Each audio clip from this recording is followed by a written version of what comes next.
মুরিদের মুখে এই ধরনের কথা শুনে শাহ আব্দুল আজিজ রহমতুল্লাহ আলাইহি বুঝতে পারলেন তার মধ্যে এমন কিছু আছে যেটা অন্য কারোর মধ্যে নাই। তাই তিনি তাকে সেটা বুঝতে পেরে বললেন যে তোমার এত পড়াশোনা করার দরকার নাই, তুমি আধ্যাত্মিকতার চর্চা করো এবং তোমাকে আল্লাহ পাক বড় কাজের জন্য তৈরি করছেন, তুমি সেই কাজের মধ্যে নেমে পড়ো। সেখানে বেশ কিছু বছর আধ্যাত্মিকতা চর্চা করেন, আধ্যাত্মিকতার একদম সর্বোচ্চ শিখরে তিনি পৌঁছে যান। আল্লাহ তাআলা আপনার কাছে নবীওয়ালা কাজ তখন নেবেন যখন আপনি নবীওয়ালা আখলাক ধারণ করবেন। আপনার ভাষা, আপনার দাওয়াত সবগুলোর মধ্যে, আপনার ইসলাহের মধ্যে যখন নববী সিফাতগুলো ফুটে উঠবে। জিহাদের নাম এটা না যে আপনার জিহাদে অনেক জজবা আছে কিন্তু আপনার কোনো প্রশিক্ষণ নাই, আপনার কোনো শারীরিক সক্ষমতা নাই, আপনার কোনো আধ্যাত্মিক নাই, আপনার কোনো পাঠ নাই, গভীর অধ্যয়ন নাই, আপনার অঞ্চল নিয়ে, আপনার ভূমি নিয়ে, ভূখণ্ড নিয়ে, ভূখণ্ডের মানুষের সাথে আপনার বোঝাপড়া নাই, কিন্তু আপনি নেমে যেতে চাচ্ছেন জিহাদে। ওই জিহাদ অনর্থক জান অপচয় ছাড়া আর কিচ্ছু হবে। এটা আমার কথা, এটা ঐতিহাসিক বাস্তবতা। এটা ঐতিহাসিক বাস্তবতা দেখেন, যারাই এরকম করছে তারাই ব্যর্থ হয়েছে। আর যারা সমস্ত প্রস্তুতি, ভূখণ্ডের সাথে বোঝাপড়া, মানুষের সাথে ইতিবাচকতা এগুলোকে ধারণ করেছে তাদের আন্দোলনগুলো সফল হয়েছে। তো তিনি সেটা বললেন, হয় তোমরা ইসলাম গ্রহণ করো, না হয় আমাদেরকে মেনে নাও, না হয় আমাদের সাথে আক্রমণে নেমে পড়ো। তো শিখরা যুদ্ধে নেমে পড়ছে এবং মাত্র 12,000 থেকে মাত্র 900 জনের একটা ছোট্ট গেরিলা দল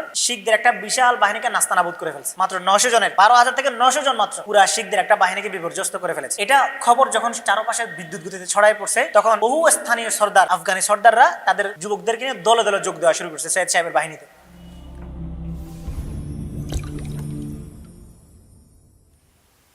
আলহামদুলিল্লাহ, আল্লাহ তাআলার দরবারে লাখো কোটি শুকরিয়া। আল্লাহ তাআলা আমাদেরকে পবিত্র জুমার দিন বাদ আসর আজকে এই মজলিসে বসার তৌফিক দান করেছেন, এই জন্য শুকরিয়া আদায় করি আলহামদুলিল্লাহ। তো কিছু বিষয় আমরা প্রথম আলোচনার সাথে আমরা কিছু বিষয় যুক্ত করব, তাহলে আমাদের বুঝে আসবে তার এই জিহাদি আন্দোলনের ধারাটা কোথা থেকে শুরু হয়। সৈয়দ আহমদ শহীদ রহমতুল্লাহ আলাইহি রায়বেরেলি থেকে যখন দিল্লিতে আসেন, শাহ আব্দুল আজিজ রহমতুল্লাহ আলাইহির সাথে সাক্ষাতে আসেন, তাকে সালাম দেন এবং তার সাথে আধ্যাত্মিক সম্পর্ক গড়ে তোলেন। তখন শাহ আব্দুল আজিজ রহমতুল্লাহ আলাইহি আকবরী মসজিদে থাকতেন। তো আকবরী মসজিদের কুঠুরিতেই সৈয়দ আহমদ শহীদ রহমতুল্লাহ আলাইহি বসবাস করতেন এবং সেখানে তিনি পীরের সাথে যে আধ্যাত্মিক সম্পর্ক সেটা কায়েম করেন। তো স্বাভাবিক পীর যেরকম মুরিদকে শিক্ষা দেয় যে ফানাফিল্লাহ হয়ে যেতে হবে, ফানাফিল শেখ হয়ে যেতে হবে, পীরের সামনে নিজেকে বিলীন করে দিতে হবে। তো এই শিক্ষা যখন সৈয়দ আহমদ শহীদ রহমতুল্লাহ আলাইহিকে শাহ আব্দুল আজিজ দিচ্ছিলেন তখন তিনি বললেন, তো এটা কি শিরক হবে না আমি যদি এরকম হয়ে যাই? তো মুরিদের মুখে এই ধরনের কথা শুনে শাহ আব্দুল আজিজ রহমতুল্লাহ আলাইহি বুঝতে পারলেন তার মধ্যে এমন কিছু আছে যেটা অন্য কারোর মধ্যে নাই। তাই তিনি তাকে সেটা বুঝতে পেরে বললেন যে তোমার এত পড়াশোনা করার দরকার নাই, তুমি আধ্যাত্মিকতার চর্চা করো এবং তোমাকে আল্লাহ পাক বড় কাজের জন্য তৈরি করছেন, তুমি সেই কাজের মধ্যে নেমে পড়ো। তারপরে তিনি সেখানে বেশ কিছু বছর আধ্যাত্মিকতা চর্চা করেন এবং আধ্যাত্মিকতার একদম সর্বোচ্চ শিখরে তিনি পৌঁছে যান। এরপর তিনি 1808 সালে তার এলাকা রায়বেরেলিতে ফিরে আসেন। রায়বেরেলিতে এই সৈয়দ বংশটা তখন নদীর কিনারে একটা মসজিদকে কেন্দ্র করে চারপাশে কুটির বসবাস করে তারা থাকতেন। তো সৈয়দ আহমদ শহীদ রহমতুল্লাহ আলাইহি রায়বেরেলিতে এসে বিয়ে শাদী করেন জোহরা বিবি নামে একজন নারীকে। সেই করে তাদের একটা সন্তান হয়, একটা কন্যা সন্তান জন্ম লাভ করে, তার নাম তিনি রাখেন হাজেরা, যেহেতু তিনি হিজরত করেছেন তাই। এরপরে সৈয়দ আহমদ শহীদ রহমতুল্লাহ আলাইহি আবারও দিল্লি চলে আসেন। দিল্লি আসার পরে তিনি টঙ্কের যিনি আমির ছিলেন, এই বেশি দিন না কাটিয়ে তিনি দিল্লিতে বেশি দিন না কাটিয়ে দিল্লিতে এসে তিনি টঙ্কের আমিরের কাছে যান। আমরা আগেই বলেছিলাম তিনি আমিরের সেনাবাহিনীতে তিনি ভর্তি হন এবং সেইখানে তিনি তার সেনাবাহিনী হিসেবে সৈনিক জীবন পার করা শুরু করেন, সৈনিক জীবন শুরু করেন। তো নওয়াব তখন নওয়াব আলী খাঁ, অর্থাৎ নওয়াব সাআদাত আলী নাম ছিল তার, যিনি সুজাউদ্দৌলার উত্তরাধিকারী ছিলেন। তো নওয়াব আলী সাহেব তখন ইংরেজদের বিরুদ্ধে যুদ্ধ করতেছিলেন। তো ইংরেজদের বিরুদ্ধে যুদ্ধ করার কারণে তখন সৈয়দ আহমদ শহীদ রহমতুল্লাহ আলাইহি তার সাথে যোগ দেন এবং এমনকি একটা পর্যায়ে গিয়ে তার খাস পরামর্শদাতা পর্যন্ত হয়ে যান। তো এভাবে 6 বছর তিনি কি করেন, নওয়াবের সেবা দেন, নওয়াবের অধীনে থেকে সেনাবাহিনীতে সার্ভিস দেন তিনি। একটা পর্যায়ে গিয়ে নওয়াব যখন মধুপুর নামক অঞ্চলে আক্রমণ করতে চান তখন ইংরেজদের সাহায্য গ্রহণের দরকার পড়ে তার মধুপুর আক্রমণের জন্য। ইংরেজদের সাথে একটা চুক্তিতে যেতে চাচ্ছিলেন আর কি। তো সৈয়দ আহমদ তাকে অনেক বুঝাইলেন যে আপনি যদি ইংরেজদের কাছ থেকে একবার সাহায্য নেন তাহলে আপনি কখনোই তাদের বিরুদ্ধে আর অস্ত্র ধরতে পারবেন না, তারা আপনাকে সেটা করতে দিবে না। আপনি যদি একবার বিদেশি শক্তির সাহায্য আপনি যদি একবার নিয়ে ফেলেন তাহলে সেই বিদেশি শক্তির বিরুদ্ধে আপনি কখনো মাথা উঁচু করে আর দাঁড়াইতে পারবেন না। তারা সবসময় বলবে যে তোমাদের স্বাধীনতার যুদ্ধ তো আমরাই করে দিয়েছি, তোমাদের দেশ তো স্বাধীন আমরাই করে দিয়েছি, ঠিক আছে। তো কিন্তু নওয়াব আসলে এই লোভটা সামলাইতে পারেন নাই, যে নগদ টাকা দিবে এবং তাকে নগদ সাহায্য করবে, এই লোভটা তিনি সামলাইতে না পেরে হচ্ছে তিনি ইংরেজদের কাছ থেকে সাহায্যটা নেন। কিন্তু সাইদ আহমদ রহমতুল্লাহ আলাইহি তার এই অবস্থা দেখে তিনি তাকে ছেড়ে চলে যান 6 বছর পরে। এরপরে তিনি রায়বেরেলিতে চলে যান, গিয়ে 1818 সালে তিনি আবারও দিল্লিতে আসেন। ততদিনে তিনি হচ্ছে একদম আধ্যাত্মিকতার যে উচ্চ পর্যায়ে, সে উচ্চ পর্যায়ে তিনি পৌঁছে গেছেন। তার আমল, আখলাক, খেদমতে খলক, তার অন্তরের পরিচ্ছন্নতা, এগুলো এমন পর্যায়ে চলে গেছিল যে মানুষ তার মুরিদ হওয়ার জন্য বেকুল হয়েছিল, যে তার হাতে বায়াত দিবে এবং তার অধীনে নিজেদেরকে পরিচালনা করবে, এটার জন্য বেকুল হয়েছিল। কিন্তু সেই সময় আবার শাহ আব্দুল আজিজ এবং শাহ আব্দুল কাদিরের মতো শাহরুল্লাহ মুহাদ্দিস দেহলভির ছেলেরা এখনো বেঁচে আছে। এই জন্য মানুষ একটু সংকোচ বোধ করতেছিল যে এখনো পর্যন্ত তো বড় দুইজন বেঁচে আছেন, বড় দুই পীর বেঁচে আছেন, এই অবস্থায় কিভাবে আমরা সাইদ আহমদের মতো একজন যুবক ব্যক্তির হাতে আমরা মুরিদ হই, তার বায়াত নেই, এটা কিভাবে হইতে পারে? মানুষের একটু সংকোচে ছিল। একদিন দেখা গেল যে শেখ আব্দুল আজিজের জামাতা শাহ আব্দুল হাই এবং তার সন্তান শাহ ইসমাইল শহীদ রহমতুল্লাহ আলাইহি সাইদ আহমদের পিছনে মুক্তাদি হয়ে আছেন এবং সাইদ আহমদ ইমামতি করছেন। এটা দেখে মানুষ আর নিজেদেরকে ধরে রাখতে পারে নাই। তারা সাইদ আহমদের কাছে নিজেদেরকে এত বেশি আত্মসমর্পণ করেছে, এত বেশি তার ভক্ত হয়ে গেছে, এর 12-13 বছর পরে এই ভক্তরাই বালাকোটে তার সাথে জান দিছে। এই অবস্থা তাদের মধ্যে চলে আসছে। তো সেই সময় আসলে শাহ আব্দুল হাই এবং শাহ ইসমাইলের প্রচুর পরিমাণে কি ছিল, খ্যাতি ছিল। কিন্তু তারাও যখন, আমরা আগে বলেছি, তারাও যখন তাকে পীর হিসেবে মেনে নিছে, মানুষজন আর নিজেদেরকে ধরে রাখতে পারে নাই এবং তারা হচ্ছে তার অনুসারী হয়ে পড়েছেন। একটা পর্যায়ে গিয়ে শাহ আব্দুল আজিজ রহমতুল্লাহ আলাইহির অনুমতিক্রমে সাইদ আহমদ শহীদ, শাহ ইসমাইল শহীদ এবং শাহ আব্দুল হাই তিনজনে তারা বিভিন্ন এলাকায় সফর শুরু করেন, দাওয়াতি সফরগুলো শুরু করেন। তো প্রথম আমরা হালকা নামাজের আগে হালকা টাচ দিয়েছিলাম যে তারা কোথায় কোথায় সফর করেছেন। তারা গাজিয়াবাদ সফর করেছেন, মিরাট সফর করেছেন, মুজাফফরনগর সফর করেছেন, সাহারানপুর, দেওবন্দ ইত্যাদি জায়গাগুলোতে তারা দাওয়াতি সফর করেছেন। তারা এদিকে কলকাতা, বিহার এই জায়গাগুলোতে সফর করেছেন, আফগানিস্তানের রোহিলাখন্ড এই জায়গাগুলোতে তারা সফর করেছেন। এবং আমরা বলেছি তিনি যেখানে গেছেন মানুষজন তার হৃদয়গ্রাহী বয়ান শুনে, ওয়াজ শুনে নিজেদেরকে ধরে রাখতে পারে নাই। যেখানে গেছে মানুষ দেদারসে তার হাতে বায়াত গ্রহণ করেছেন এবং তার হায়াত, মানে তার জীবনী লিখেছেন এরকম একজন জীবনীকার আছেন, তার নাম হচ্ছে আব্দুল আহাদ।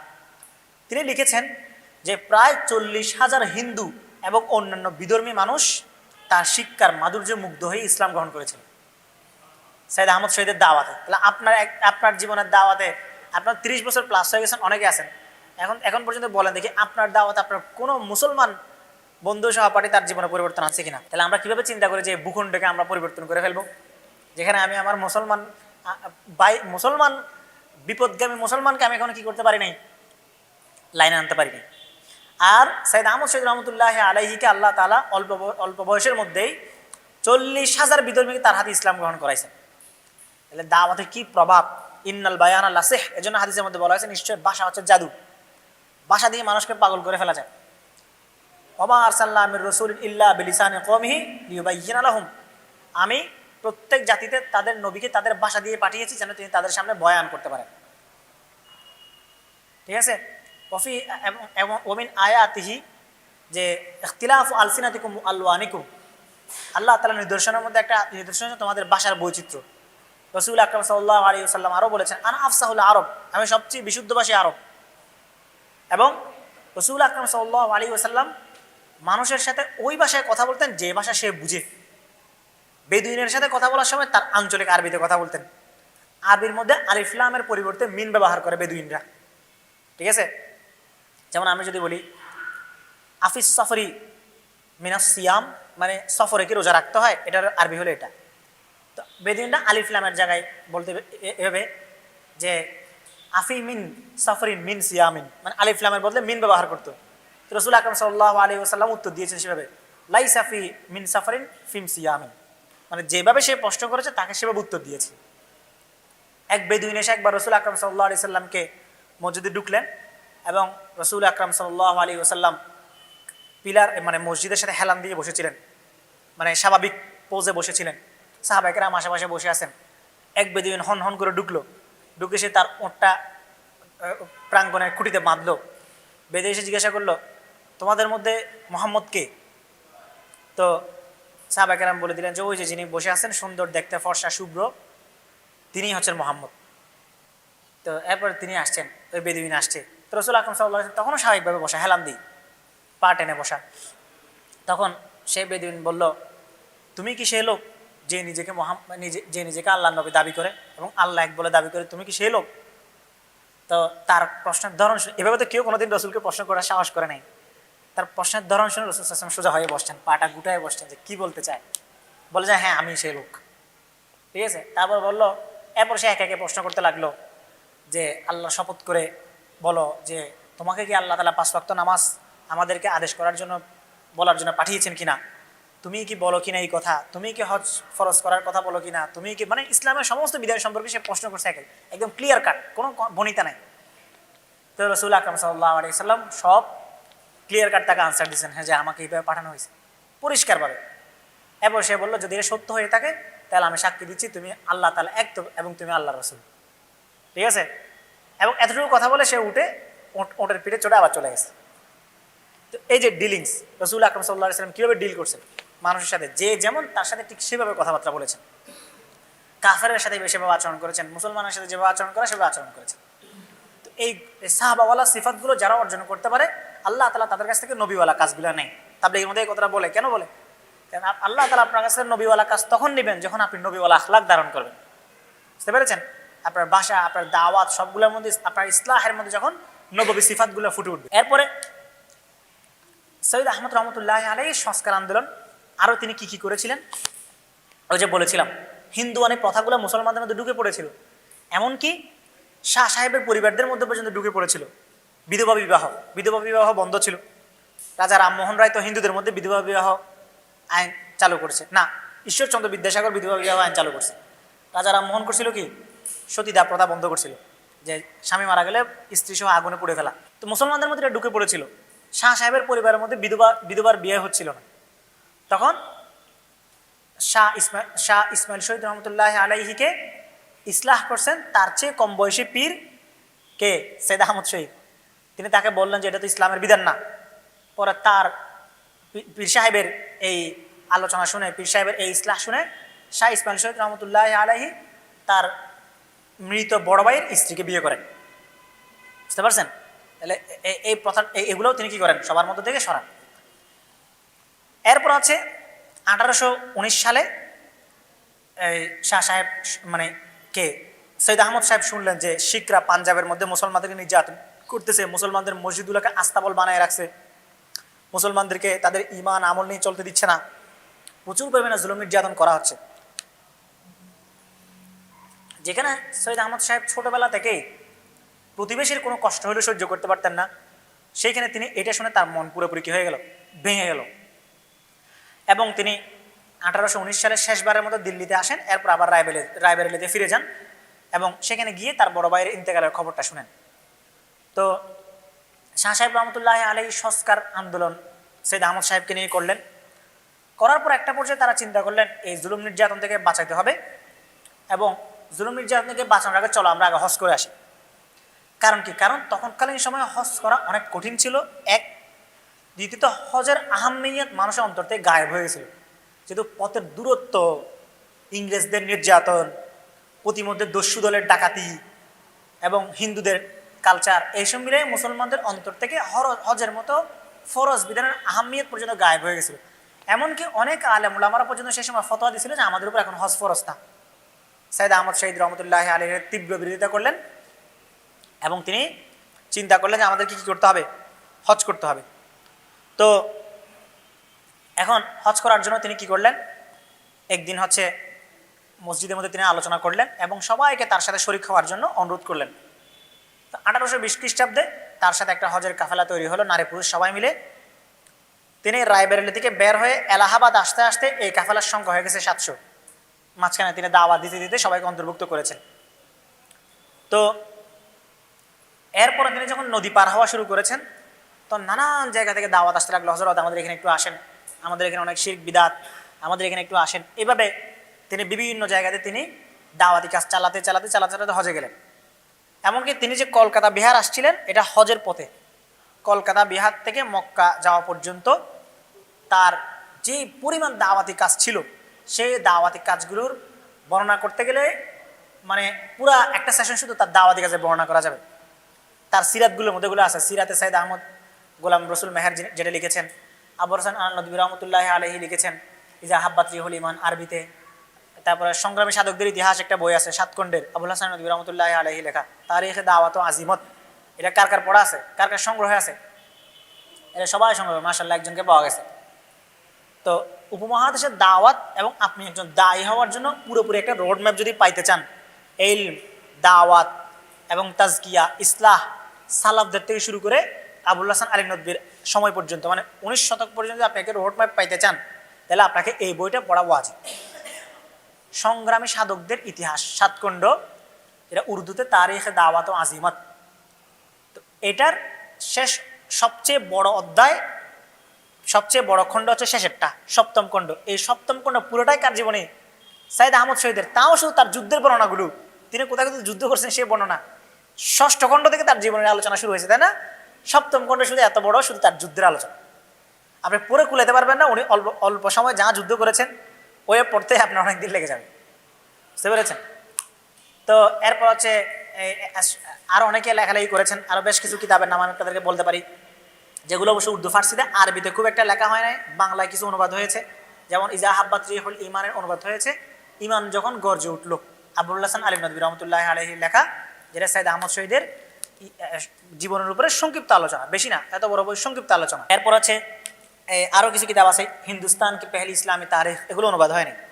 তারপর আছে ওই ওয়াহাবি আন্দোলন নামে একটা বই আছে আব্দুল মান্নান তালিবের, ওয়াহাবি আন্দোলন, এই বইটাও পড়তে পারেন, এই বইয়ের মধ্যেও আছে। তারপরে ফার্সিতে কিছু আছে, সারগুজেশতে মুজাহিদিন, সারগুজেশতে জামাআতে মুজাহিদিন এ নামে আছে।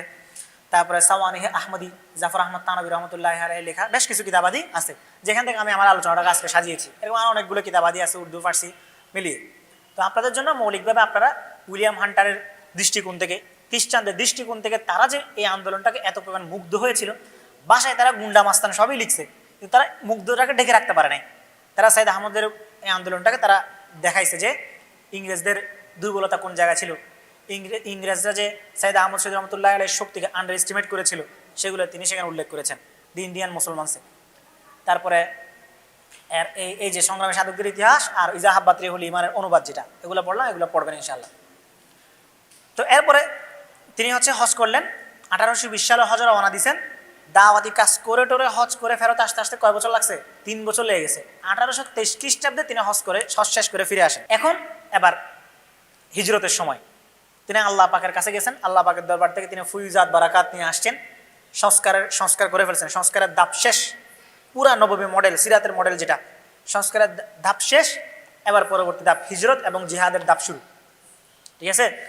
এবং হিজরত এবং জিহাদের জন্য তারা এমন একটা অঞ্চলকে বেছে নিয়েছেন যেখানে ইংরেজদের অপেক্ষাকৃত প্রভাবটা কম এবং সেখানে সংগঠিত হওয়া সহজ এবং সেইখানে বাহিনীকে তৈরি করা সহজ, বুঝতে পারছেন? তারা কিন্তু নিজে রায়বেরেলি বা দিল্লিতে বসে কাজ করেন নাই, ওইখান থেকে তারা বের হয়ে গেছেন যেন সহজে করা যায় কাজগুলো, বুঝতে পারছেন? তো তারা সেখানে গিয়ে নিজেদের বাহিনী গঠন করা শুরু করেছেন এবং তারা সেখানে গিয়ে চিন্তা করলেন যে এখন আমাদের বাহিনী গঠন করা উচিত এবং পাঞ্জাবি শিখদের বিরুদ্ধে আমাদেরকে জিহাদ করতে হবে। তো অর্থাৎ এর আগ পর্যন্ত আমি যদি এটা ডাক্তার ইসরার আহমদ রহমতুল্লাহ আলাইহির ভাষায় বলি, যেটা ওই যে আমি একটা বই অনুবাদ করেছি, আপনারা হয়তো দেখেছেন, বিপ্লবের নববী মানহাজ, বুঝছেন না? বিপ্লবের নববী মানহাজ, মানহাজ ইনকিলাবে নববী। তো এখানে তিনি সিরাতের আলোকে রসুল আকরাম সাল্লাল্লাহু আলাইহি সাল্লামের সংস্কার, দাওয়াত, জিহাদ আন্দোলনগুলোকে তিনি ভাগ করেছেন। তো তিনি জীবনের প্রথম বাক্যে বলেছেন প্যাসিভ রেজিস্ট্যান্স, পরেরটাকে বলেছেন অ্যাক্টিভ রেজিস্ট্যান্স। তো সাইদ আহমদ শহীদেরও সংস্কার পর্যন্ত ছিল প্যাসিভ রেজিস্ট্যান্স, এরপর থেকে তিনি অ্যাক্টিভ রেজিস্ট্যান্স শুরু করেন। তো তো তিনি হচ্ছে এখন কি লাগবে জিহাদ করার জন্য? প্রথমে কি লাগবে? টাকা পয়সা লাগবে। অস্ত্র আর টাকা পয়সা ছাড়া, ডাল তালোয়ার বিহীন নিধি সর্দার হইলে তো চলবে না। যুদ্ধের জন্য কি লাগবে?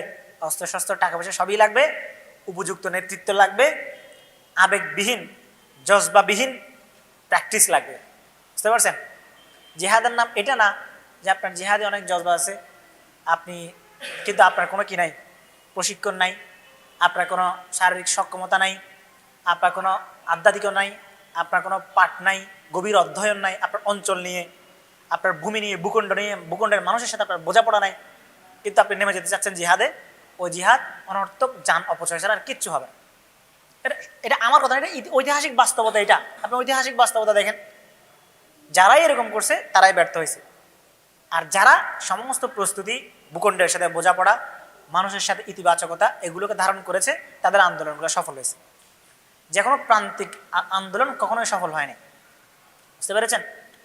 তো সাইয়েদ আহমদ শহীদ রহমতুল্লাহ আলাইহি, ওই যেটা বললাম আমি শুরুতে, আলেমের দায়িত্ব কি? সবার আগে রাজনৈতিক সক্ষমতা অর্জন করার জন্য রাজনৈতিক এবং সমাজের প্রভাবশালী শ্রেণীর উপরে প্রভাব বিস্তার করতে পারা। আমাকে কখন মানুষ মানবে? যখন সমাজের যাদেরকে মানুষ মানে তারা আমাকে মানবে, আগে আমাকে তাদের উপরে প্রভাব বিস্তার করতে হবে, ঠিক আছে? তো তিনি দেশের সমস্ত রাজনৈতিক নেতা, আলেম, ধর্মীয় নেতা, গোত্রপতি সবার কাছে চিঠি পাঠাইছেন যে ইংরেজদের বিরুদ্ধে, শিখদের বিরুদ্ধে আমাদেরকে জিহাদ করতে হবে, জিহাদ ফরজ হয়ে গেছে। তিনি বিভিন্ন নওয়াবদেরকে লিখেছেন যে আমাদেরকে জিহাদ করতে হবে, এই জন্য আপনারা সবাই প্রস্তুত হন, আমাদেরকে অর্থকড়ি পাঠান। তো তিনি জিহাদের প্রস্তুতি, প্রচারণা এগুলো শেষ করে 1826 সালে রায়বেরেলি থেকে বের হয়ে গেছেন। রায়বেরেলি থেকে বের হয়ে তার বাকি 6 বছরের জীবন ছিল বালাকোট পর্যন্ত, বালাকোটের শাহাদাত হওয়া পর্যন্ত তার 6 বছরের জীবনটা ছিল পুরোপুরি আল্লাহর রাস্তায় নিজেকে পরিপূর্ণ উৎসর্গ করা। এর আগে তিনি লম্বা সময় প্রস্তুতি নিয়েছেন। কোথা থেকে? সেই জন্মলগ্ন থেকে, কৈশোর থেকে দিল্লিতে জামে মসজিদে পড়াশোনা, আধ্যাত্মিকতা সব ঠিকঠাক করার পরে তিনি শাহ ইসমাইল শহীদ রহমতুল্লাহ আলাইহির মতো তাত্ত্বিক বুদ্ধিবৃত্তিক নেতৃত্ব, শাহ আব্দুল আজিজ এবং শাহ আব্দুল কাদিরের মতো ওস্তাজ, ঠিক আছে, ইনাদের সঙ্গ লাভ করার পরে, শাহ আব্দুল হাইয়ের মতো সহকর্মী, সহচর পাওয়ার পরে তারপর তিনি নিজেকে প্রস্তুত করেছেন দীর্ঘ সময়ের পরে। তো চারোপাশ থেকে টাকা পয়সা আসা শুরু হয়েছে, যুদ্ধের সাজ সরঞ্জাম সব কিছু আসা শুরু হয়ে গেছে, হাজার হাজার মুজাহিদিন তার জান্ডার নিচে জড়ো হওয়া শুরু করছে। এবং 1826 সালের শেষ দিকে যখন তিনি তার এই বাহিনী নিয়ে যাত্রা শুরু করলেন, তার এই বাহিনীর সংখ্যা ছিল 12,000, ঠিক আছে? অর্থাৎ তিনি হজ থেকে ফেরত আসছেন কত সালে? 1823। প্রস্তুতি নিয়েছেন কয় বছর? 3 বছর। 3 বছর তার বাহিনীর সংখ্যা দাঁড়িয়েছে কত? 12,000। কি পরিমাণ দাওয়াতি মেহনত চালাইছেন, কি পরিমাণ প্রস্তুতি এবং প্রচারণা চালাইছেন। এটা কিন্তু থেমে থাকে নাই, পরবর্তীতে আরো ছোট ছোট অনেকগুলো দল যুক্ত হয়ে গেছে তার সাথে। এবং এখন কি লাগবে? ওই যে বললাম, রাজনৈতিক সামরিক একটা বড়সড় নেতৃত্ব লাগবে, একটা ব্যাকআপ লাগবে। আপনি ব্যাকআপ ছাড়া নামতে পারবেন না, আপনার একটা ব্যাকআপ লাগবেই, ঠিক আছে? তো তাকে ব্যাকআপটা দিচ্ছে টঙ্কের নওয়াব। টঙ্কের নওয়াব সৈয়দ সাহেবের মুরিদ ছিলেন এবং তার প্রতি কি ছিলেন? খুব মুগ্ধভক্ত ছিলেন। এই জন্য তিনি এই মুজাহিদ বাহিনীকে বললেন যে আপনারা প্রথমে টঙ্কে আসেন। আসার পরে যাবতীয় জিহাদি যত সরঞ্জাম দরকার ছিল সবগুলো দিয়ে তিনি ওই পুরো বাহিনীকে প্রস্তুত করে দিয়েছেন। তিনি সরাসরি কনফ্রন্টে যান না অন্যদের সাথে, তিনি বাহিনীকে প্রস্তুত করে দিয়ে তাদেরকে যা দেওয়ার সব দিয়েছেন, ঠিক আছে? তো মুজাহিদ বাহিনী, শাহ সাহেবের এবং সৈয়দ সাহেবের এই বাহিনী, এটাকে আমরা এই আন্দোলনকে শুধুমাত্র সৈয়দ আহমদ শহীদের আন্দোলনের নেতৃত্ব বলা যায়, কিন্তু এখানে শাহ সাহেবের নাম কেড়ানো যাবে না। শাহ সাহেবের নাম চলে আসবে, ইসমাইল শহীদ রহমতুল্লাহ আলাইহির নাম। কারণ এই আন্দোলনটাকে বলা হয় তাহরিকে শহীদাইন, 2 শহীদের আন্দোলন।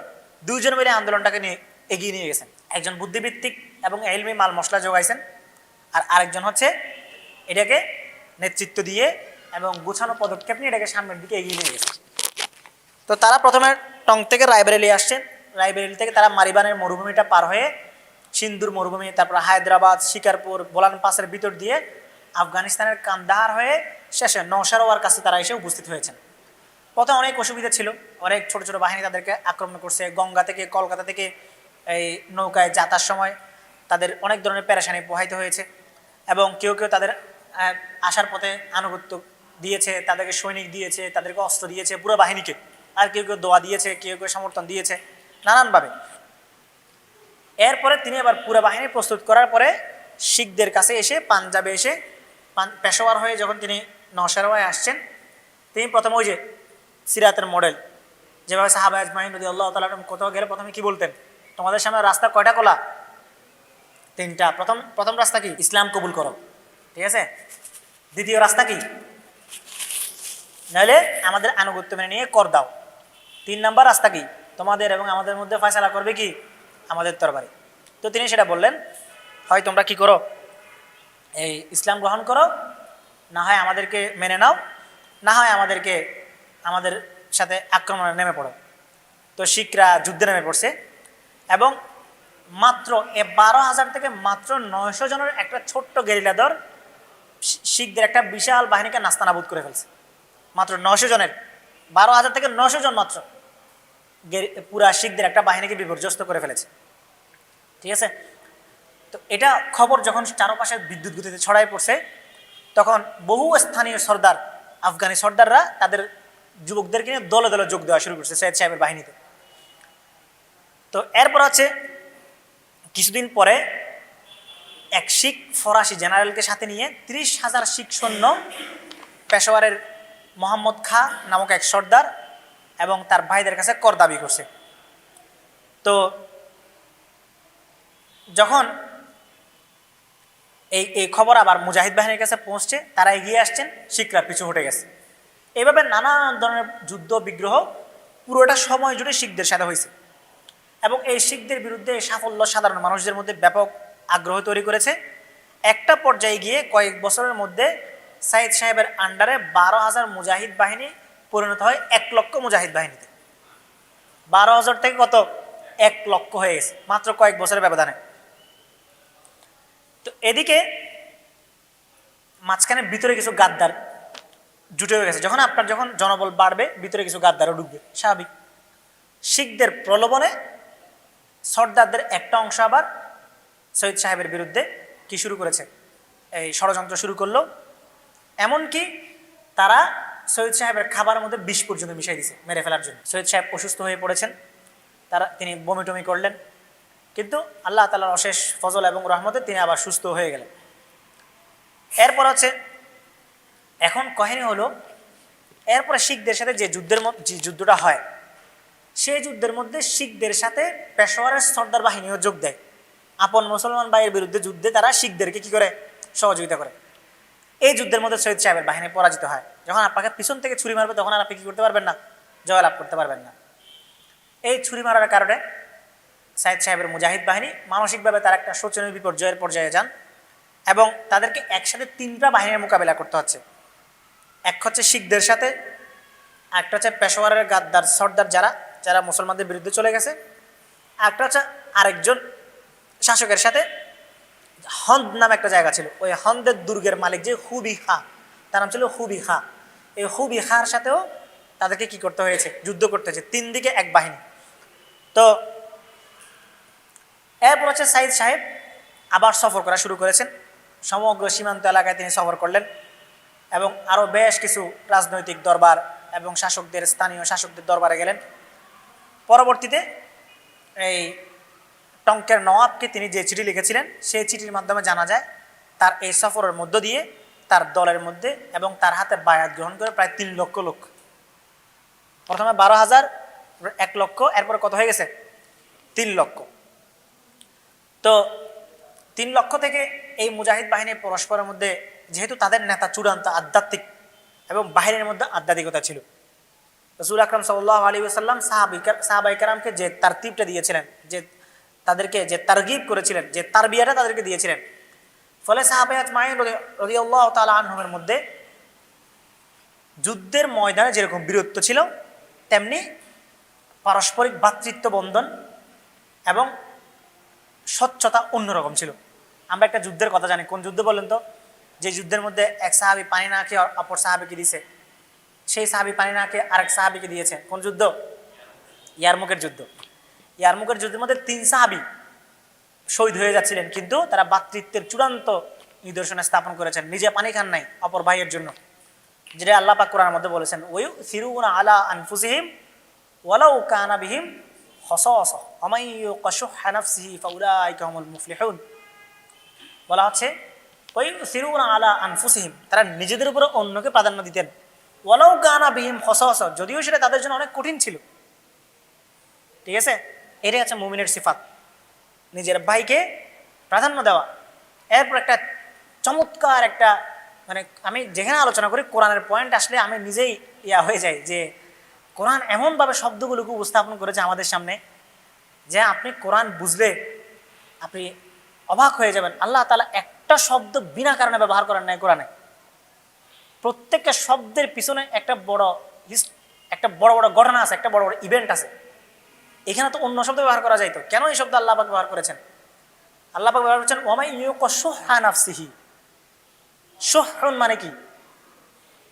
এমনিতে সাধারণত আপনি যদি অনুবাদ দেখেন তাহলে কি দেখবেন? লোভ, লালসা। এটার জন্য তো হিরসুন আছে, কোরআন শরীফে আছে না, হারিসুন শব্দ আছে না, যে হারিসুন আলাল কি হারিসুন আলাল মুমিনিনা রাউফুর রহিম। কোরআন শরীফে এই শব্দগুলো আছে। হারিসুন, হারিসুন মানে আগ্রহী, উৎসাহী। হারিসুন একটা লোভী, এগুলোও সব বুঝায়।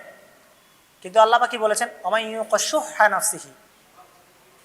হ্যাঁ, শুহরুন, শুহরুন মানে হচ্ছে মানে ক্ষীণ, মনের মধ্যে ক্ষীণ যে স্বভাবজাত ফিতরতের ভিতর থেকে, যেটা বেসিক ইনস্টিংসের জায়গা থেকে মানুষের মধ্যে একটা লোভ আছে, একটা লালসা আছে, কোনো কিছু পাওয়ার জন্য একটা কামনা বাসনা থাকে। সিম্পল জিনিস এটা। যেমন আপনি অতিমাত্রায়, আপনি অনেক দানবীর, অনেক দানশীল, সব ঠিক আছে, আপনি অনেক ভালো মানুষ, কিন্তু আপনি এই মুহূর্তে মারা যাবেন, আপনার পাশে আরেকজন মারা যাবে। এই মুহূর্তে আপনি যদি পানিটা আপনি খেয়ে ফেলেন, সে পানি খাওয়ার মধ্যে দিয়ে কোনো গুনাহ হবে না। সেই পানি খাওয়াটাকে নিন্দনীয় বলা যায় না, যায়? কারণ আপনি মারা যাচ্ছেন, আপনার যদি এই ফতোয়া আছেই যে আগে নিজের জান বাঁচানো জরুরি, স্বাভাবিক। কিন্তু এই যে একটা বেসিক ফিতরতের জায়গা থেকে ক্ষীণ চাহিদা, যেটা এটা মানুষের মধ্যে মৌলিকত্বের মধ্যে থাকবেই, ঠিক আছে? এবং এটা ভিতর থেকে চলে আসে। ধরুন আমি আর আপনি এখানে দাঁড়িয়ে আছি, কেউ একটা পাথর মারছে, তো আমি পাথরের আঘাত খাওয়ার জন্য আমাকে ইচ্ছা করতে হবে না, অটোমেটিক্যালি আমার নার্ভ আমাকে সিগন্যাল দিবে যে হাতটা আমাকে এরকম করতে হবে। এটাকে আপনি ভেবে করবেন নাকি না ভেবে করে ফেলবেন, এটাকে ভাবতে হবে আপনাকে 2-1 মিনিট ডিসিশন নেওয়ার জন্য, অটোমেটিক্যালি আপনার হাতে চলে আসবে, স্বাভাবিক। এবং আমার এই যে আড়াল করতে চাওয়ার জন্য আমার হাত ওটা, এটা আপনার দিকে যাবে না, এটা আমার দিকে আসবে। এটা আমাদের ফিতরত, বেসিক জায়গা, এটাকে বলা হয় শুহরুন। আল্লাহ পাক বলছেন ওয়ামাই ইউকা শুহা নাফসিহি ফাউলাইকা হুমুল মুফলিহুন, যে তার নিজের নফসের এই শুহ, এই ক্ষীণ, এটাকে পর্যন্ত, এটা থেকে যে যাকে বাঁচিয়ে রাখা হয়েছে, ফাউলাইকা হুমুল মুফলিহুন, তারাই সবচেয়ে বড় সফলকাম। তো সাহাবায়ে কেরামের সিফাত বর্ণনা করতে আল্লাহ পাক এটা বলছেন, সাহাবায়ে কেরামের মধ্যে এই জিনিসটা ছিল যে তারা এই বেসিক জায়গাতে নিজের চেয়ে অন্যকে প্রাধান্য দিতেন, এই ভ্রাতৃত্ব বন্ধনও তাদের মধ্যে ছিল। এই কারণেই তারা নিজের চেয়ে মানে যুদ্ধের ময়দানের কঠিন পরিস্থিতির মধ্যে তারা অপর ভাইকে নিয়ে চিন্তা ভাবনা করতেন। তো শাহ সাহেবের বাহিনীটা, সৈয়দ সাহেবের বাহিনীটা এভাবে গড়ে উঠেছিল। এই মুসলমানরা একে অপরকে মেহমানদারি করত এবং চারোপাশ থেকে তাদের রসদ আসতো, এবং সেই সাথে আবার ওইখানে আবার তরিকায় মোহাম্মদীয় যেটার কথা বলেছিলাম, সেটা আধ্যাত্মিক মেহনত এখানে চলতো। তারপর হচ্ছে এই সব সম্পদ বাইতুল মালে রাখা হতো, এবং এই বাইতুল মালের হেফাজতকারী ছিল শাহ ওয়ালিউল্লাহ মুহাদ্দিস দেহলভী রহমতুল্লাহ আলাইহির ভাইয়ের ছেলে মাওলানা মোহাম্মদ ইউসুফ। এবং এই টাকা পয়সা এত ইনসাফের সাথে বন্টন হতো যে সাইয়েদ সাহেব নিজের সেনাপতি হিসেবে 1 টাকা বেশি নিতেন না, অন্যান্য মুজাহিদরা যা নিচ্ছে তিনিও তাই নিতেন। 1 টাকা বেশিও তিনি কি করতেন না, নিজের জন্য নিতেন না। তো যাই হোক, নারীরাও সহযোগিতা করতো, তারাও রান্নাবান্না করতেন মুজাহিদ বাহিনীর জন্য, সবাই মিলে সহযোগিতা করতো। এমনকি মুজাহিদ বাহিনী ওই বাহিনীর মধ্যে মানে ময়লা আবর্জনা পরিষ্কার করার কাজ পর্যন্ত করতো, সবাই সবার কাজগুলো করতেন। এই বাহিনীটাকে এইভাবে নিষ্ঠা, ইখলাস, তাকওয়ার ভিত্তিতে এই বাহিনীটাকে গড়ে তোলা হয়েছিল, শাহ সাহেবের এই বাহিনীটাকে। তো এখন শিখদের সাথে সারাক্ষণ যুদ্ধ হতো। তারপরে বাংলা, বিহার, মধ্যপ্রদেশের যে সমস্ত মুজাহিদিনে কেরাম এসেছিলেন, তারা একটু দুর্বল টাইপের ছিলেন, তো তারা শিখদের হাতে মার খেতেন। তারপর হচ্ছে বাকি শক্তিশালী মুজাহিদ যারা ছিল তারা তাদেরকে আড়াল করতো। এভাবে এই কি করতেন, যুদ্ধগুলা চলতো। তো মাঝখানে আরও অনেকগুলো ঘটনা ঘটে, অনেকগুলো যুদ্ধ অনেকগুলো হয়েছে। ওই যুদ্ধগুলো সবগুলো আলাদা আলাদা বিবরণ দিতে গেলে লম্বা সময়ের প্রয়োজন আছে। তো আমরা ধরে নিই যে যুদ্ধ অনেকগুলো হয়েছে, কাশ্মীরে যুদ্ধ হয়েছে, পেশোয়ারে যুদ্ধ হয়েছে। তো এই সব যুদ্ধগুলোর পরে একটা পর্যায়ে যখন পেশোয়ারের মধ্যে সমস্ত বাহিনীকে পরাজিত করা হয় এবং পেশোয়ারের দখল সাইদ সাহেবের হাতে চলে আসে, সেখানে তারা তাদের আন্দোলনের শেষ দাব যেটা ছিল খিলাফা আলা মিনহাজুন নবুওয়া, তারা সেখানে ইসলামী শাসন প্রতিষ্ঠা করে ফেলেন। ঠিক আছে, ইসলামী শাসন প্রতিষ্ঠা করে সেখানে তার ইসলামী বিচার ব্যবস্থা, ইসলামী কাজায়ে মাসালা, ইসলামী অর্থনীতি, ইসলামী শাস্তি ব্যবস্থা সব চালু করে দেন। পাশাপাশি সংস্কার ব্যবস্থা চলতে থাকে। তো এখানে ওবায়দুল্লাহ সিন্দি রহমতুল্লাহ আলাইহি একটা কথা বলেছেন যে পেশোয়ারের দখল হাতছাড়া হয়ে যাওয়া এবং সাইদ সাহেবের আন্দোলনটা পরবর্তীতে বিধ্বস্ত হয়ে যাওয়ার কারণ হিসেবে তিনি দেখিয়েছেন যে সংস্কারের কাজ বাকি রেখেই অথবা সংস্কারের কাজ চলমান থাকা অবস্থায় শাসন প্রতিষ্ঠা করাটা ওনাদের জন্য একটা, উনি বলতে চেয়েছেন যে এটা একটা ভুল ডিসিশন ছিল। কেন? কারণ এখন সংস্কারের কাজ পরিপূর্ণ শেষ না করলে শাসন ব্যবস্থায় নানান ধরনের ঝামেলা তৈরি হয়। কারণ যাদের উপরে শাসন ব্যবস্থা চলবে তারা যদি কি না হয়, পরিপূর্ণ বিশুদ্ধ না হয়, পরিপূর্ণ সারেন্ডার্ড না হয়, তাহলে শাসন ব্যবস্থা দীর্ঘক্ষণ টিকে থাকতে পারে না। ওবায়দুল্লাহ সিন্ধি রহমতুল্লাহ আলাইহি দেখিয়েছেন। তো ওই কারণে ওখানে বিশ্বাসঘাতকতাও হয়েছে। অনেকে হচ্ছে এই যখন শাহ সাহেব এবং সৈয়দ আহমদ শহীদ রহমতুল্লাহ আলাইহি আল্লাহ তাআলা তাদেরকে যে অধিকার দিয়েছেন সে অধিকার তারা প্রবর্তন করার জন্য চেষ্টা করেছেন, তারা রাত দিন কাজকর্ম চালাতেন। কিন্তু স্থানীয় লোকদের মধ্যে তো বহুদিনের যাবৎ কুসংস্কার আছে, বহুদিনের জড়তা আছে, এগুলো চাইলে কি করা যায় না, একদিনে পরিবর্তন করা যায় না। তো তাদের এই কুসংস্কারাচ্ছন্ন ধর্মীয় বিশ্বাসগুলোর প্রতি তাদের ব্যাপক আস্থা ছিল। তার উপরে অনেক আলেম ওলামারা আবার উল্টা ফতোয়া দেওয়া শুরু করছে যে ইংরেজরা মাঝখানে একটা চাল খেলছে। কি চাল? ইংরেজরা বলল যে এটা হচ্ছে মানে এরা হচ্ছে ওয়াহাবি, ঠিক আছে, তারা নাম দিয়ে ফেললো যে এটা ওয়াহাবি আন্দোলন। ওয়াহাবি কেন বললো? অথচ তখন ওনারা ওয়াহাবি আন্দোলনের সাথে কোনো পরিচিতই ছিলেন না। কোথায় মোহাম্মদ ইবনে আব্দুল ওয়াহাব নজদি আরবের মধ্যে কি করছেন এ নিয়ে ভারতের মধ্যে তখন আলোচনাই হচ্ছে না। তখন তার ফোনও নাই, ইন্টারনেটও নাই, টুইটারও নাই যে আলো খবরগুলো এখানে আসবে। তাদের এইসবের কোনো ধারণাই ছিল না, কিন্তু আন্দোলনের মিল দেখে নাম দিয়ে ফেলে যে তারা ওয়াহাবি। অথচ আলু শেখ মানে মোহাম্মদ ইবনে আব্দুল ওয়াহাবের পরিবারের কেউ তখনও ভারতেও আসেন নাই। 1300 শতাব্দীর শেষ দিকে 1400 শতাব্দীর শুরুর দিকে এই সাক ইবনে মোহাম্মদ নামে একজন আলু শেখ ভারতে এসেছিলেন। কিন্তু তখন কিন্তু ওনাদের আন্দোলন সম্পূর্ণ শেষ হয়ে গেছে। অনেকে আব্দুল ওয়াহাব মোহাম্মদ ইবনে আব্দুল ওয়াহাবের কিতাবুত তাওহীদের সাথে তাকবিয়াতুল ঈমানকে মিলাতে চায়, বলে যে এটা ওইটা থেকে লেখা বা দুইটার মধ্যে মিল আছে। এখন কথা হলো স্বাভাবিকভাবে দুইটা তাওহীদের কিতাবের মধ্যে মিল থাকবেই, দুইটাই তো কিতাবুস সুন্নাহ থেকে নেওয়া হয়েছে, দুইটাই তো হাদিস থেকে নেওয়া।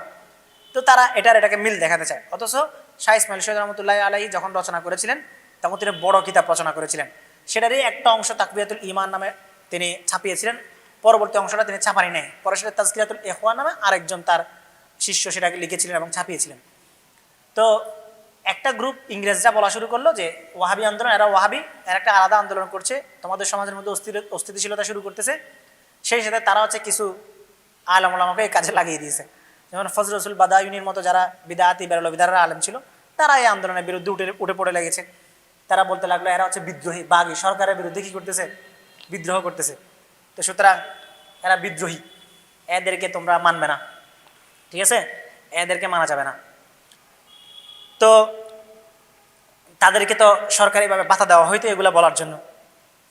তো এরকম করতে করতে একটা পর্যায়ে সৈয়দ সাহেব যে আন্দোলন গড়ে তুলেছিলেন সে আন্দোলনের মধ্যে চরম আঘাত আসছে এবং তার অধিকৃত এলাকাগুলোর মধ্যে বিশ্বাসঘাতকতার কারণে শিখরা এবং ইংরেজরা মিলে আক্রমণ করে অনেকগুলো জায়গা তারা দখল করে ফেলে।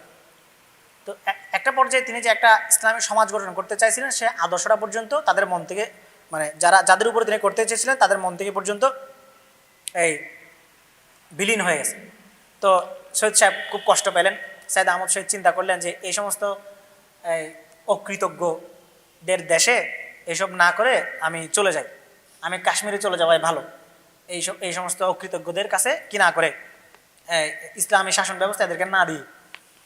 তো পরে তিনি হচ্ছে চিঠি লিখেছিলেন নবাবের কাছে বালাকোট থেকে যে পেশোয়ারের লোকজন এমন হতভাগা যে তারা আমাদের সাথে তো মুজাহিদ বাহিনীতে যোগই দিল না, উল্টা আমাদের যে সমস্ত লোকজন বিভিন্ন কাজে ব্যস্ত ছিল, বিভিন্ন জিহাদি কাজে ব্যস্ত ছিল, দাওয়াতি কাজে ব্যস্ত ছিল, তাদেরকে তারা অনেককে হত্যা করে ফেলেছে। এবং তো আল্লাহ তাআলা, আমি আশা করি যে আল্লাহ তাআলা তাদের কাছ থেকে উত্তম বদলা নেবেন এবং সেই সাথে আমাদের জন্য বিজয়ের দরজা খুলে দেবেন। ওনার একটা চিঠি থেকে এই কথাগুলো জানা যায়। তো যাই হোক, এরপর আছে এখানে আরও অনেকগুলা বক্তব্য আছে। একটা পর্যায়ে গিয়ে বালাকোটের যুদ্ধ হয় এবং বালাকোটের যুদ্ধের প্রেক্ষাপটটাও আমাদের জানা আছে। বালাকোট যুদ্ধটা কেন হয়েছিল, শিখদের বিরুদ্ধে যুদ্ধটা হয়েছিল, ইংরেজদেরও সেখানে কী ছিল, প্রভাব ছিল, তারাও নানানভাবে সেখানে মাল মশলা জুগিয়েছে, তারপরে উস্কানি দিয়েছে যেন এই যুদ্ধটা হয়। তো বালাকোট যুদ্ধের মধ্য দিয়ে এই আন্দোলনটার একটা সমাপ্তি ঘটে বালাকোটের যুদ্ধের ফলে। বালাকোটের মধ্যে শাহ ইসমাইল শহীদ রহমতুল্লাহ আলাইহি শহীদ হন শিখদের হাতে এবং সৈয়দ আহমদ শহীদও শহীদ হন কিন্তু সৈয়দ আহমদ শহীদের লাশ পাওয়া যায় নাই, বুঝতে পারছেন? এবং লাশ পাওয়া না যাওয়ার ফলে আরো কিছু কুসংস্কার ছড়াই গেছে। যিনি সারা জীবন শিরক বিদআত কুসংস্কারের বিরুদ্ধে জিহাদ করছেন, তাকে নিয়ে কুসংস্কার ছড়াই গেছে যে উনি মানে যেভাবে তাসাউফের দ্বারা বলা হয় তিনি পর্দা ফরমাইছেন, ঠিক আছে, আবার পরবর্তী উপযুক্ত সময়ে আসবেন। এমনকি রায়বেরেলির কিছু অঞ্চলের মধ্যে এই কথাটা মশহুর হয়ে গেছে, প্রসিদ্ধ হয়ে গেছে। যে এলাকায় যুদ্ধ হয়েছিল সে এলাকার মধ্যে মানুষ রীতিমতো মূর্তি বানিয়ে পূজা করা শুরু করছে যে শাইখ পরবর্তীতে পর্দার ভিতর থেকে আবার আসবেন সময় হলে। অনেক পরে আবুল হাসান আলী নদভী রহমতুল্লাহ আলাইহির পিতা আব্দুল হাই হাসানী রহমতুল্লাহ আলাইহি ওইসব এলাকা সফর করছিল। স্টিল তখনও মানুষ ওগুলো বিশ্বাস করতো যে সৈয়দ আহমদ শহীদ আবার ফেরত আসবে, গয়বুবাদ থেকে আবার ফেরত আসবেন, পর্দার আড়াল থেকে আবার আসবেন। তো এই আন্দোলন ওনারা শেষ হয়ে যাওয়ার পরে মাওলানা বেলায়েত আলীর হাতে যায়। মাওলানা বেলায়েত আলীর ইন্তেকালের পরে মাওলানা তার ছোট ভাই এনায়েত আলীর হাতে যায়। এনায়েত আলী ইন্তেকালের পরে আবদুল্লাহ আজিমাবাদী সাইদ সাহেবের আন্দোলনকে এগিয়ে নিয়ে যান। একটা পর্যায়ে এই আন্দোলন একটা পর্যায়ে শেষ হয়ে যায়, কিন্তু এই আন্দোলনের প্রভাবটা এখনো পর্যন্ত স্থির আছে। তো বালাকোটের যে ঘটনা, বালাকোট বিপর্যয়ের যে পটভূমিটা তৈরি হয়েছিল, এর মধ্যে প্রধানতম হিসেবে দায়ী ছিল ইংরেজদের চক্রান্ত। দ্বিতীয়ত ওই সমস্ত আলেম, ওই সমস্ত মোল্লা যারা ক্ষমতা লোভী ছিল এবং তারা হচ্ছে এই আন্দোলনকে তারা পছন্দ করে নাই, এবং তারা শাহ ওলিউল্লাহ মুহাদ্দিস দেহলভী রহমতুল্লাহ আলাইহি যে সংস্কারবাদী চিন্তা ছিল সেই চিন্তাটা তাদের রুটি রুজির মধ্যে আঘাত ছিল। কারণ শিরক বিদআত কুসংস্কার এগুলো চললেই তো তাদের পেট ভরবে।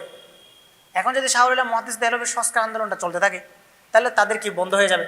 তাদের উপার্জনের পথ বন্ধ হয়ে যাবে। এই কারণে তারা এই বিরোধিতার কারণে বালাকোট আন্দোলনের প্রেক্ষাপট তৈরি হয়, ঠিক আছে।